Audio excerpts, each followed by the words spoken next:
Hi, today I'm going to show you how we took this grass patch in our backyard and step by step took it to a gravel pad with pavers and a hot tub in it.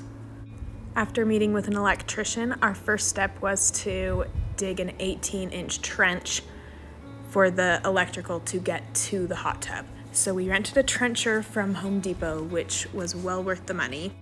Between our new layout and also hitting some sprinkler lines with our trencher, we had a lot of sprinklers to either repair or move.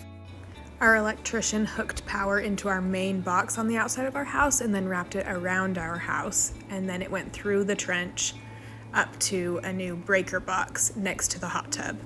This video is obviously recorded after the whole project was done. After the electrical was done, it was time to fill in the trenches with dirt and then dig out all of the grass in that area. We wanted it to be 4 inches deep in the bulk of it, but on the edges, our paver curbing was only 2 inches, so we kind of had it more shallow along the edge and deeper in the middle. We added this black tarp as a weed barrier, so we hopefully won't have anything growing up through the gravel. This piece we had was just barely short, so we had to piece together the last little section of it to cover all of the dirt. We staked in the center of it and the edges that were by the cement, and for the grass edges we used this ProFlex paver edging, and you just lay it inside and then use stakes in these sections in the middle to line it up. In hindsight, it probably would have been better to use their straight edge ones in our situation, but this was cheaper and it still works, so that's what we did. Now here we are, all ready for the gravel.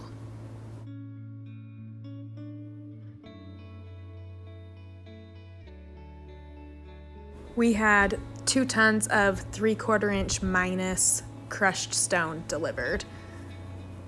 I found someone on Facebook that had a good deal, so good to use some local resources. Between these little boys and several wheelbarrow loads, we got the bulk of the gravel over into the spot before pausing to work on getting the pavers set before there was too much gravel in there. For the pavers, I spread a thin layer of the gravel down first. You can get paver base, which is smaller than this gravel, but the purpose is drainage, and I had enough of this on hand. I figured I'd give this a try. So I did a thin layer of the gravel and then paver sand and got it all level, and then placed the pavers on it. And they seem pretty sturdy, so I'm happy with it. Once we got the pavers all in place around the outside where we wanted them, we started filling in the gaps with the gravel and leveling out the middle part for the hot tub to be placed on top. We borrowed a friend's tamper tool to get it all compact and level across the middle and along the edges of the pavers. We had a little problem on the edge because overall the ground was sloping slightly downward, and so the gravel was just going to fall into the grass. So we got these little paver bricks and put them along the edge. This is where it would have been good to have a straight edge because it is a little bit wobbly, but it'll be on the back and nobody's going to see it, so we're not too concerned. Next up was the hot tub delivery. It got delivered to our driveway, and then we borrowed a couple furniture dollies and a bunch of friends to come help, and we propped it up on the furniture dollies and were able to wheel it around back to where we wanted to be. Then we made sure the electrical was going to be facing the electrical box, and we placed it onto the gravel. We moved it a little bit after placing it down to make sure it was even, and it wasn't too bad with all the help.